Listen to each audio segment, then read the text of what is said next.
Okay, welcome back to the latest United Pubcast, the podcast of the official Man United Supporters Club here in Sydney. And speaking of Sydney, we've got debutant on the podcast, Seb from Sydney. How are you, mate?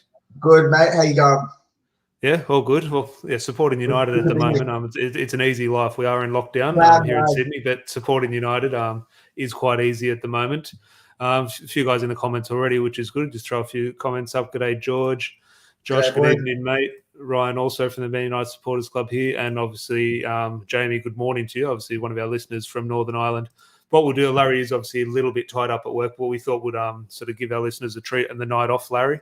It's a little bit tricky listening to him for a week. So enjoy this episode. But he might be in the comments. Who knows? I'm sure he'll give his 2 cents where it is needed. But well, so sometimes we'll do this. We'll just throw a post up on Facebook or Twitter if anyone wants to get involved on the podcast and sort of come and have their say, have their opinion. Feel free. So this is living proof that we do it. So we put a post out this morning. Anyone want their say on the Champions League? Seb got in touch. Next thing he's on giving his opinion. So feel free to do the same. If ever you want to correct me and Larry and tell us we're wrong of our opinion, feel free. Rob is also here from It's a Football Thing. Good evening, mate. So as you said from the title and the thumbnail, Champions League. It's obviously the start of the season and there's been a bit of a buzz, but obviously European football is back. I always forget last season we were in the Champions League, but it feels a lifetime ago because obviously there was the Europa League campaign because we got knocked out of the Champions League. But we will sort of touch on United's group, the Young Boys game and everything like that. But just before we went live, it just sort of broke on Twitter a little bit. We won't touch too much on it, but there's a little bit of news saying Paul Pogba is maybe leaning more towards Manchester United now off the back of sort of the recent transfer activity and the positivity at the start of the season, obviously the good results. So just your opinion, Seb, on just the situation in regards to Pogba in the circus surrounding him, but also with this news, can you understand it from his side and how do you see the situation playing out? But I don't think there's any player in the Premier League at the moment that isn't leaning towards wanting to sign for United after Ronaldo's come in. We're buzzing here in Sydney, so can you imagine what it's like on the training ground?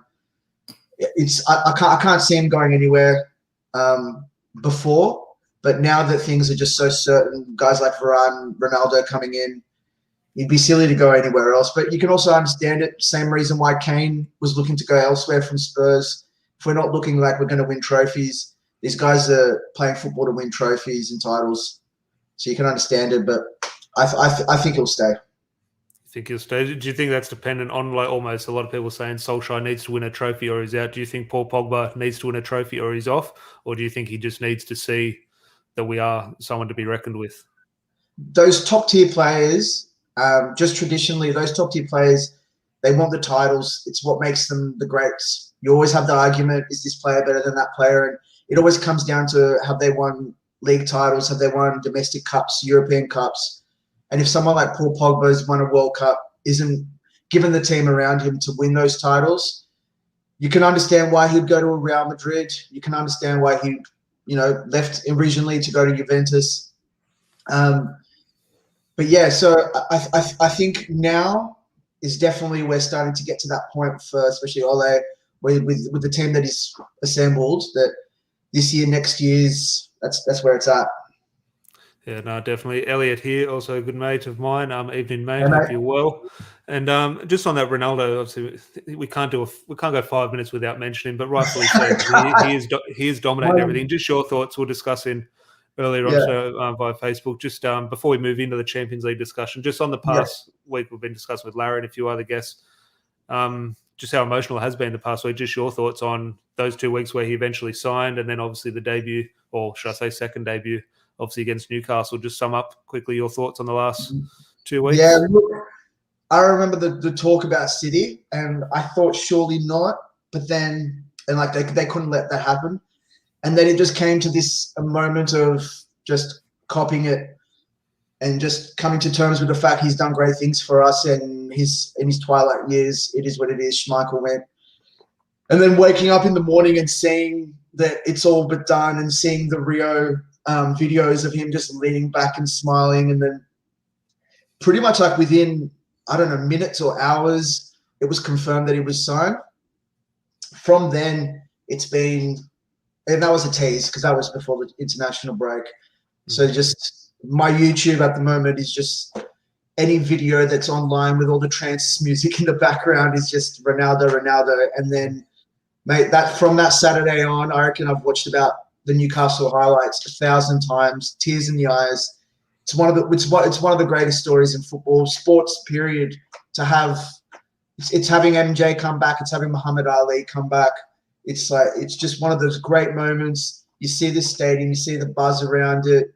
If it's sparking us and giving us the confidence for the season, just imagine what it's like around the grounds. You know, we just mentioned Pogba and how that must be for the kids as well. And just seeing it come to fruition with 2 goals is just outrageous. One easy tackle. You mentioned Michael Jordan there, and in regards to, there's so many clubs now. We've seen it with City, we've seen it with Leeds, obviously Arsenal this season. Everyone's waiting for the All or Nothing documentary.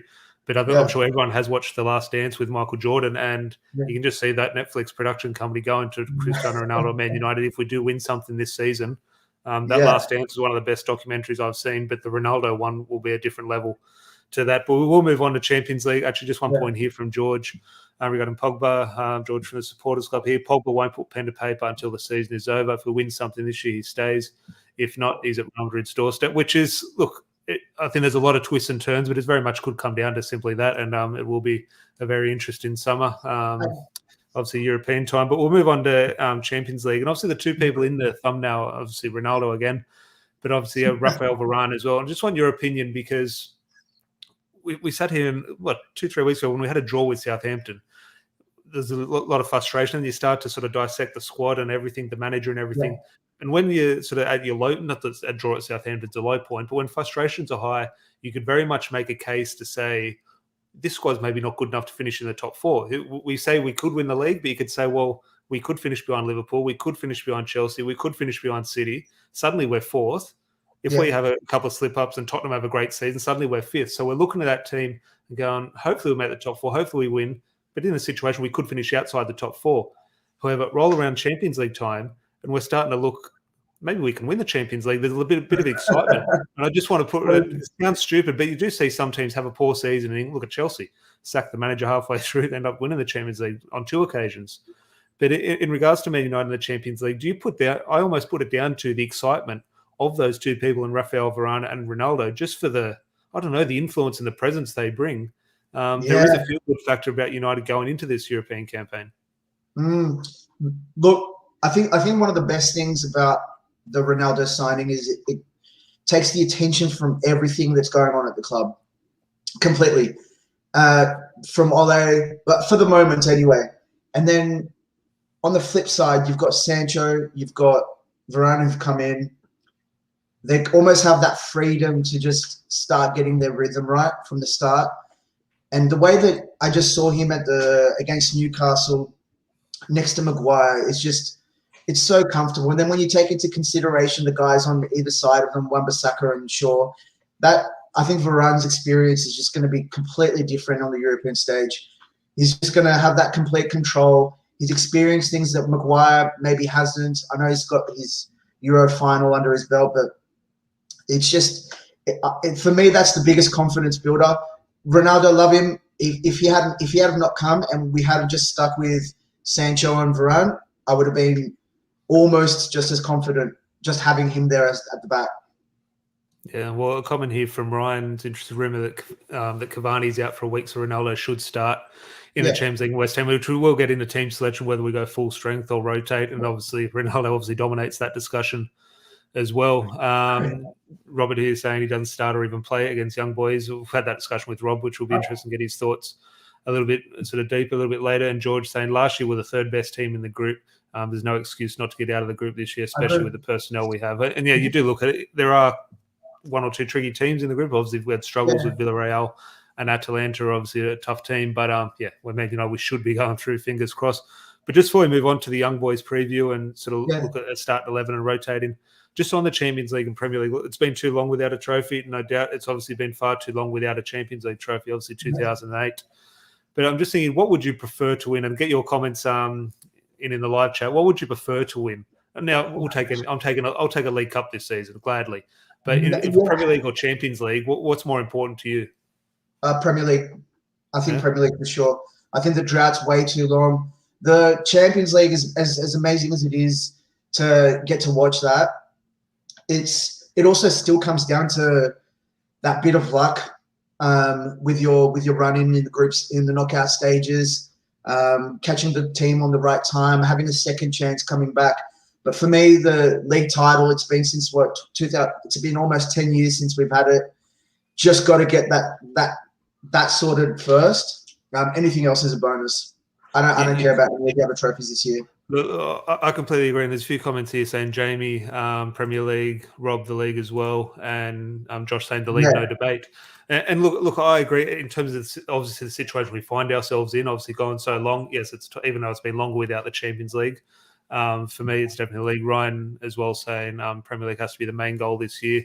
And Trev agrees with him. But I'm just thinking also get your comments in the live chat as well. But I'll just go to you, Seb, quickly. Yeah. What's more difficult, because the Champions League is big. You've got Europe's elite, and yes, it's a knockout competition, so you can sort of fluke your way through at times. We've seen teams do that, so obviously there's a little bit more luck. But they're better teams. What is harder to win? Is the Premier League harder just for it's a marathon, not a sprint, which the Champions League can be at times? I mean, when you look at it, when in your league, it's over 38 games. You've got to consistently, first of all, not lose. And then you always find the second, maybe third team as well, end up on 10 to 11 draws, and they're just simply not good enough. Whereas in the Champions League, you can get to the final with a few draws under your belt. And I think when you break down the maths of how a league actually, the point system works and what you need to win it, I think it's far more difficult. This year, I was watching the other night, I think it was Sky, and they were talking about just the strikers that are available for the top 5-6 teams at the moment. The all-in-all coaches, the teams that are around, man. I think it's number one tougher than it's been, let's say, in 15 years. I think the argument can easily be made. And I think the quality of players from top to bottom is just second to none at the moment. And I think that's got to be the number one priority, which is, I guess we'll get into the squads in a minute, but I think that's why, as much as we want to go for the Champions League, but I think that's why the squad isn't going to change for any competition. Maybe one or two players until just before Christmas. They need to get that momentum. You got your Varane, you've got your Ronaldo, Greenwood. Still, he needs to get more game time. I know a lot of people will be talking about Fred shouldn't start, but the players need to all stay together. They need to have the same starting 11 across all competitions to get that consistency that wins you the league title, which is again much more difficult than 6 games in a group stage and win 2 of them, draw 3 of them. Yeah. Well, we'll get into the young boys and starting 11, what we would do compared to the team. But just some comments here. Rob saying the Premier League's harder, UCL's Champions League's all about depth and luck. Yeah. And Josh agrees, saying even Spurs got to a final. Yeah. George is saying the Champions League for him, he'd prefer to win. Gives the confidence to show that we can beat any team on any given day. And other George saying Premier League, I don't think we have a system for clutch moments as of yet, at least with 38 games. There's a chance to bounce back. And which I could potentially see George's point. However, the thing I would say, George, we don't need a system for clutch moments. We'll have Ronaldo who can deal with some clutch moments himself. Yeah. So, but I think that is the case. I think that's why there is such excitement around the Champions League, because think about some of the players who have played in the Champions League and won the Champions League and got all these records. Ronaldo is at the top of that list. Like he is, when we talk about GOATs and greatest of all times, he is that in the Champions League. He is built for it. And that is why we'll go into the starting 11 now. Prediction, there's been a lot of discussion. Well, it's young boys. It's a team from Switzerland. United should be going there. And a couple of years ago, we went there and won 3-0. I'm just seeing a lot of people are saying, don't start Ronaldo, leave him back for West Ham. And I just think, no, that's wrong. Look, I agree. If I'm playing a game of Football Manager and I'm looking at sort of fatigue bars and everything, maybe I do rest him. But I just look at the importance of the Champions League and starting strong, because as I said on a previous podcast, the last thing you want to do is go into match day 5, match day 6 needing results. Yeah, our games after match day 5, match day 6 are always, I haven't got them in front of me, maybe someone can let me know, always away at Chelsea, away at Liverpool. They're always a very tricky game. Yep. So you want to be able to rest players on match day 5, match day 6. I think get it done now, and then you sort of can breathe a little bit easier. But just mention that, obviously you said you want to sort of continue momentum in the starting 11, but are there any sort of definite changes you would make from compared to what the game was against Newcastle? I think from the Newcastle, no, I think it's got to be exactly the same. The one that everyone's going to bring up and the one that everyone's going to talk about is the holding mid position. But I think there's no reason why Old Mate can't start again in the holding position, at least for the first half. You just got to keep it consistent. That's teams that win titles. I mean, take Pep Guardiola out of it because he changes it every other game. But most teams that win titles, they keep a consistent squad in place. At least you got to keep it until it's that before Christmas mark. You get those, like we were just talking about, those first 3 or whatever it is, 4 Champions League games, whether it's the League Cup, FA Cup, and League, and just get that consistency. And then you can start filtering through players and using your squad rotation. Because mind you, during that time there'll be injuries as well. But Ronaldo for sure has to start Champions League. He's not going to want to miss out, and he's not going to allow that to happen. He wants top goal scorer in Champions League. That's the perk of having someone like him. He's not getting fatigued either. Well, Georges agrees with you. So Ronaldo won't want to miss a Champions League game. I actually think Absolutely he'll score more not. goals in the cup competitions than the league purely from him playing more in these competitions. Look, we'll have all. I just want to jump in quickly. Yeah. If anyone saw his post-match press conference, whatever you want to call it, that he was giving, talking about, and everyone's jumping in on the fact that he was saying he was so nervous in front of the crowd and all that shebang. But he also said he assumed that he was going to get 1 goal, but he's surprised that he got a second one. That's a player that in his head, every single game he's playing, every single game he wants to score at least 1 goal. There's no way he's staying off. He'll man, don't be surprised if he plays in front of 1,000 people in some random FA Cup game either. I think that's the thing in terms of this young boys game. I think take Ronaldo out of it, and look, if Cavani was fit and he was playing, would think, okay, Cavani could score goals. But if it was a game like that without Ronaldo, would go, okay, Champions League, we should beat young boys. But look, a tough game. It's European competition. However, just throw back to when Ronaldo was at Real Madrid or in Juventus. If Real Madrid were playing young boys, you wouldn't watch the game. You'd just say, Ronaldo, he'll probably get a hat-trick this game. He'll at least score 2. Like, it wasn't a discussion. That's what would happen. So that's why I think we have that weapon in our team now. So we almost have to have the same debate. Well, Ronaldo will play. He's playing against young boys. He's going to score a couple of goals. And if he scores a couple of goals, we're going to win.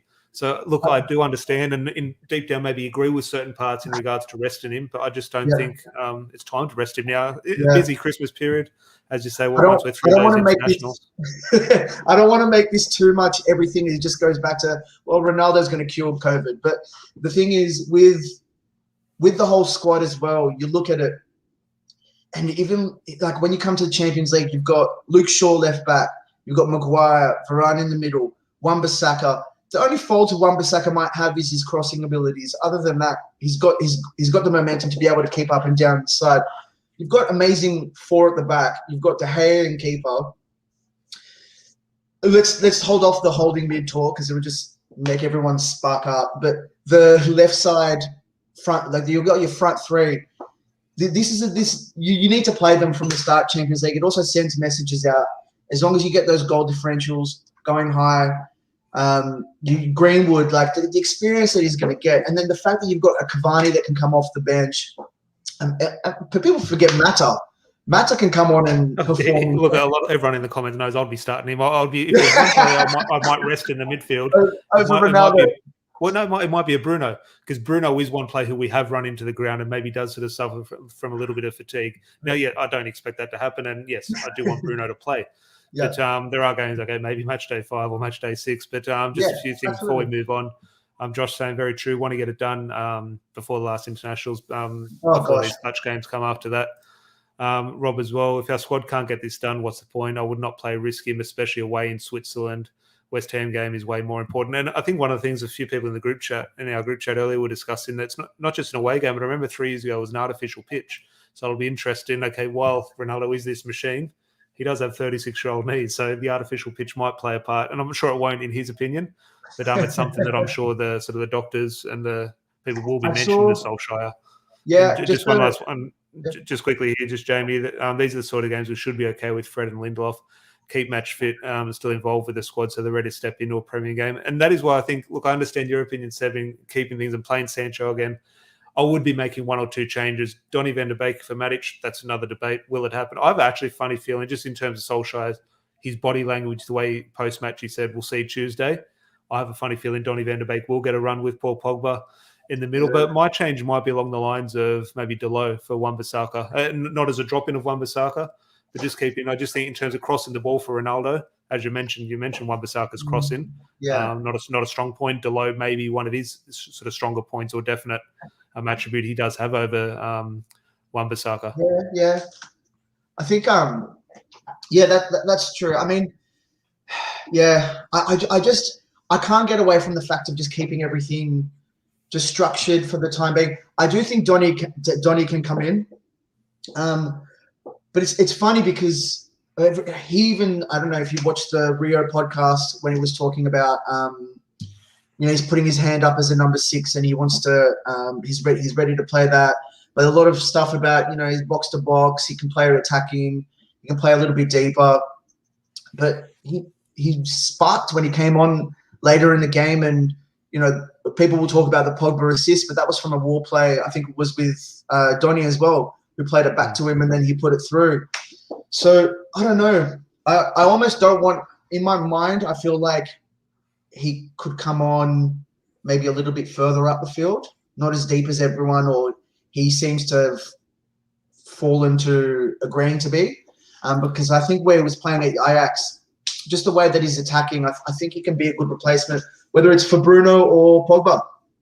Well, George just says here, would we see a different formation against young boys? And I don't think it would be a different formation. And I don't see it really changing this season. I think what we'll see in terms of 4-2-3-1 or a 4-3-3, in my opinion, it's identical. It is exactly the same. It's how you play. If we have a 4-2-3-1, but we're dominating and getting forward, that'll turn into a 4-3-3. If we don't have the ball and it's a bit of a slower tempo game, it'll look like we have 2 sit in, almost like it was against Newcastle, because that's just how the game panned out. Yeah. But Josh also happy that we started a riot in regards to the One Matter discussion. Wait till we lose a game and One Matter doesn't play. That's when a riot will definitely start. Quick question. We'll just spend 10 seconds on this because we've had plenty of podcasts about this, but obviously Dean Henderson is back in the discussion. Cup competitions, does it change? For me, David De Gea keeps his place, but can you see Solskjaer revert into Premier League and Cup competitions now? No, it's too tough. Like, I'm biased. I love David. I can't see him being given up for any Premier League games or any Champions League games. I think Hendo's going to be playing cup football, especially now at the moment. I feel like the same way we're saying. People will say Pogba's now going to be training amazingly. He's going to have phenomenal games. Well, he has so far this year. Bruno's going to elevate. Other players are going to do fantastically with Varane and Maguire in front of him. Who's to say that David De Gea isn't going to go back to his world number 1 keeper form? I think he's headed there. Long term, do you want Hendo? Probably, maybe. I don't know. But, yeah, I can't see him this year getting any Premier League or Champions League football unless David De Gea is injured. You mentioned a good point there in regards to around the training ground and people lifting and everything. And I urge anyone, again, don't listen to Talk Sport, but on Talk Sport, apparently Lee Grant's on there for the second week now. But Lee Grant had a great interview there, and he's talking about obviously they go to the Lowry Hotel the night before a game at Old Trafford, and they're obviously at the hotel, their pre-match meal or their dinner before the game. And on a Friday night, they have their dinner. And then they have like a bit of dessert, and it's almost one of their cheat meals for the chef. Obviously cooks a little bit of dessert for them. And obviously Ronaldo being there, they were all looking, well, hang on, what's Ronaldo having for dinner? What's Ronaldo having? And Ronaldo didn't have any dessert. And he said none of the players, usually all the players go up and get like a bit of cake or something, or apple custard or something like that. None of the players went and touched anything. And look, that's something small, it's something trivial, but that is something that the players will be aware of, and not to copy Ronaldo, but to see what he does. And look, that's just at the dinner table, let alone the training ground and the gym. Mate, it's the workplace. Like, you see someone that's the gun salesman in your workplace or in anything in society, you're naturally drawn to it. And imagine being a footballer your whole life and thinking, and everyone telling you you're this amazing player, you play for Manchester, and then in comes this guy who everyone calls a legend, and he just turns everything upside down. And that's why I think there's so many players that are going to be elevated from this. And that's why it's so exciting. And I hate to harp on and always come back to him, but someone like David De Gea is just going to get the most out of it. Jay Lings is going to get the most out of it. Yeah, no, definitely. Well, just before we wrap up the podcast and just look at one or two of the other teams, both in our group, but also there, Michael makes a good point here, which I completely forgot about, and I've never put these two in the same sentence before. But don't forget, West Ham also have European football this season, so we do need to rotate because they'll probably rotate as well, which is interesting because I think about West Ham and you don't think about European No. competition with them. But it will be interesting because they've obviously started the season well. But they'll be fresh because you assume they do rotate. I can see. I can see. Just on that note, Antonio has got a red card, so he's not available for the next game against United. So at most, I can probably see. See, this is the argument then, right? So young boys, you definitely Varane and Maguire start, for example, in defence, but you would probably play Lindelof against West Ham then if there's no Antonio, and that's where you would give them an opportunity. But again, I just can't see any of that impacting it. And to be honest with you, I can't see West Ham heavily rotating either for European or. Look, it will be interesting. The Champions League. I just saw the Champions. My main concern with the Champions League this week is usually Champions Leagues for us are 5 or 6 or 7 in the morning. This one's at 2:45 on a Wednesday morning. So if Europe can sort their time zones out and their TV rights, that'll be a bit better. George saying, I've had this discussion with George before. Bubbles in Europe, what a stain on UEFA. And I agree. I think that song should be banned. No team should be singing about bubbles. They're walking out onto the pitch, but play Sancho against young boys might pick up some form. I would be playing Martial personally. I know Larry, if he's in the comments, he'd be agreeing with me. That'll upset a lot of listeners. What's going on? But there's a definite case to keep Sancho in the side. That would be interesting. Josh saying here, are they in a conference or Europa? That's a shout. Rob answers it here saying Europa. Of course it's Tottenham who are blessed in the UEFA Conference League this season. I think just quickly on the Sancho. I think Sancho, I know it's obvious he's going to just take a little bit of time to mold, but I would be starting him every game at the moment. Just taking him off the bench would just do too much for confidence. Young player, he's gotten his first. He's just gotten his first proper start.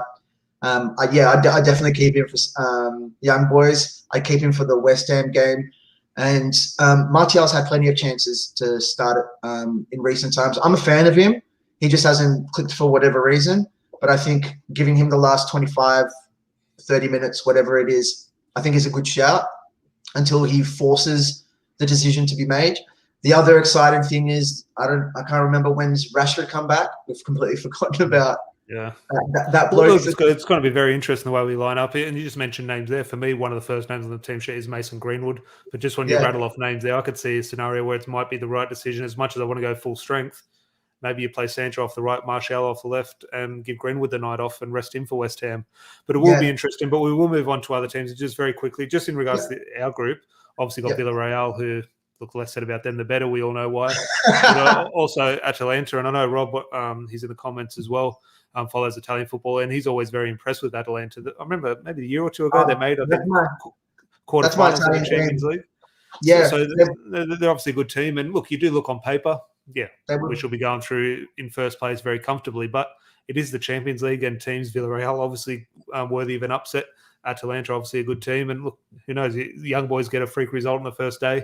They could be someone to sort of cause an upset or two. So you'd assume we're pretty comfortable in the group. Are there any real concerns? Or Yeah, I think Atalanta, did they come second or third last season? The way that they play football as well, they punch above. They're the team that I follow closely in Italy, and they did lose 1 or 2 players in the summer, but you would still expect us to get above them. But it's the third best team in Italy, and Villarreal is Villarreal. They won in a final. We've never lost against them, so at worst, it's going to be 2 points from Villarreal. No. I wouldn't put it past Villarreal to do that. Even if we do go on to win the competition, I can see drop points against Villarreal. It's just on that. It's also, as much as everyone gets excited when they see a group like that on paper to just get through that, it's also not the worst thing to have a powerhouse in your group just to get that experience for your players in the first 6 games. It makes such a difference when you go into your quarterfinals, and I'm fucking excited. Well, just wrapping up. We usually get the group of death, or it feels like we always get the group of death. We avoided that this year, obviously saying we've actually got quite a favourable draw. While tricky, it is favourable. I'm just going through some of the groups here. Manchester City and PSG are both playing it, not this week, but they're obviously in the same group, and they've got a tough group because Leipzig. We all know the troubles Leipzig sort of compose. So could you see a City or a PSG maybe fall into Leipzig and dropping down to Europa, or do you think they're just too strong? they'll get it done. I don't know. I would love to see PSG or the blue team drop out of the group stages. That'd be great, just for a laugh. But I think they don't have a striker an out-and-out striker at the moment. And I think once you start playing these top teams, I know you get away with it in the Premier League. Shouts to them. They've won a bunch in the last 10 years, but man, there's a reason they haven't scored goals in the finals of the Champions League. They haven't. I think that's going to be the difference between when they play against PSGs and your Leipzigs and driving at home. Because what have you brought in? Grealish, is he going to perform for you on the big stage in European football against Mbappe? I think they. Yeah, I think a few. Rob's made a comment before saying, I forget if it was Rob or George. I'm sure they'll remind me in the comments. I forget which one it was, saying they don't believe City will win a trophy this season. I think it was Rob saying, and especially you look in regards to the Champions League, but also PSG. I'd love to see them drop out for just seeing the hype. Well, I talk about the hype. You look at the hype with Ronaldo, but obviously we all forget Lionel Messi went to PSG, so it'd be fantastic to see them get knocked out. But I always talk about football narratives. You'd love a Man United versus PSG final. Absolutely. Yeah, you definitely. We're definitely going to get that. But again, and that's the thing with the Champions League football. It's one of those you might be able to buy. You can buy league titles. You can definitely do that. It's been proven. But you can't buy your Champions League titles. And I know people will make the argument for Real Madrid, but if you actually look over the last few years, their balance sheets haven't been the worst when it comes to transfers. When you look at how consistently they've performed, when you look at your Bayern Munichs and your traditional powerhouses, I think that PSG and Man City are just going to get a rude awakening. I don't think either of them then make the final. I'd love to see United make the final, but I think Bayern Munich will take it this year. Well, just looking at Group B, just quickly wrap up. Can you give me a bit of ray of hope, and can you tell me there's a chance Liverpool get knocked out, because they've got a tough group, and maybe more so on paper than on grass? But obviously, Atletico Madrid, Porto, and AC Milan. Now, obviously, AC Milan aren't what they once were, but Atletico Madrid always tricky, and any trip to Porto is going to be tough. So, is there a situation where you can see? You've talked about a lack of struggle for Man City. That maybe Liverpool that may be in the same boat in Europe this year going to struggle, or do you think they should have enough? I don't know if you saw the interview with Klopp. He was talking about I stopped listening to him. I stopped listening to him a long time ago. No, well, he did. People should listen to it. He's essentially calling out Liverpool for not making any movements in the transfer window, or he's making it out that when they want someone, they'll go hard for them. But I can't remember anyone that they got this past window. Was the last year that Van Dijk, was the year before that Van Dijk was injured. They're 2 injuries away from hoping to finish top 4 and finish it with nothing. They don't have any depth. I can't see them getting any past quarterfinals. I think Chelsea, United, Bayern Munich, I think Inter Milan, and to be honest with you, I think they're the ones that are going to be there towards the end. I'm not saying the other ones just because I don't like them. Well, it'll be fascinating to see how it plays out. Obviously, it's different for us in Australia this year. Obviously, you need a Stan subscription. So if you don't have that yet, make sure you sort that out, and don't turn on Optus on Wednesday morning thinking you get European competition, because it won't be there. But George, just before we wrap up, a decent one, which I wouldn't mind to see. I want to see Ibra score in front of the Kop and do some shoothousery gesture. So, Ibrahimovic in front of Liverpool fans, a goal there would be definitely worthwhile. But it just about wraps it up. So, again, thank you everyone in the comments. It's been good today going through all different opinions, because there has been a few different opinions in there, which has been good. If you have enjoyed it, please do leave a like on the video. Make sure you are subscribed. If you do know another Man United fan in Australia, make sure you tag them and let them know about the channel so they can get involved, like Seb has today. Doesn't matter, Sydney, Australia, wherever, but definitely a good place for Australian Reds. As you can see, the banner at the bottom saying the Man United Supporters Club in New South Wales here. Make sure you sign up. Hopefully, when this vaccine number gets to whatever percentage it needs to, we can get back in the pub and watch a couple of games, because there seem to be good kickoff times. I think we've got a good kickoff time against West Ham next week. Then I think Aston Villa is another 9:30 game. Unfortunately, they're going to be on the couch for us, but one day it will happen. Hopefully around Christmas time. But then the clocks change, and then they're not good kickoff time, so it's an absolute nightmare. But fingers crossed, it gets back to normality quite soon. Just a few comments. Just thank it's great chat, guys. Thank you, Rob. Thank you, Mike, and Trev as well. Thank you, mate. Free Donny. I have a feeling. I just have a feeling he will play for Matic. I think he'll play alongside Paul Pogba. So, but look, I'm sure we'll be having a debate on Wednesday night saying because it's a game Donny should have played. It was the game for him. I don't know what Solskjaer has against him. I'm sure that will be a debate. But first of all, thank you to Seb, but also everyone in the comments. I really appreciate it. So, Viva Ronaldo! Viva Ronaldo! Just as go a last watch some more reminder, Ronaldo highlights. Ronaldo does play for Man United. So go back onto YouTube and enjoy some celebrations. All right, cheers, guys.